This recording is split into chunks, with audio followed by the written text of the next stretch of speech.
Well, we're going to move on to our next caller. We've got Anita holding for us from Macon. Hi, Anita. Hi. And what is your question for us tonight?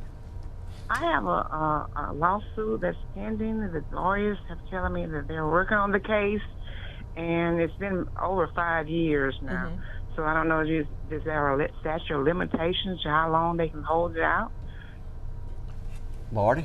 Well, without knowing a whole lot about the lawsuit, there is a statute of limitations on every claim in Georgia. Now, you said you've got a lawsuit pending.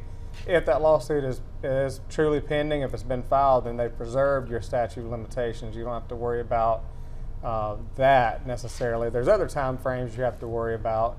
There's a 5-year rule in Georgia where if there's no order issued in a case, that case can be dismissed. But if your attorneys have filed it and they're working on it, depending on what kind of case it is, it might not be abnormal for it to pen for 5 years. I mean, if it's a complex case, if it's a medical malpractice case, if it involves a lot of other defendants or a lot of injuries, or you've had ongoing treatment, it wouldn't be out of the ordinary for a case to last 5 years. Especially with the COVID restrictions. Yeah, we were completely locked down from trying any cases, doing anything for about 2 years. Yeah. I mean, courts have really started just cranking things back up with civil cases. So I don't, the 5 years would not cause me any kind of concern. But reach out to your attorneys, and you're owed an explanation for what's going on with your case. You should be able to call them, get a status from them. But it's a good idea to keep up with what's going on with your case. That's right. The statute of limitations,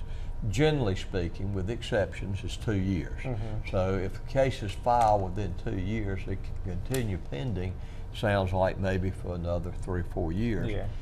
Unless it's against a city, county, or state entity, and then you have a shortened period of Mm-hmm. time that you've got to send out what's called an ante litem notice. Mm-hmm. But generally speaking, it's 2 years. Mm-hmm.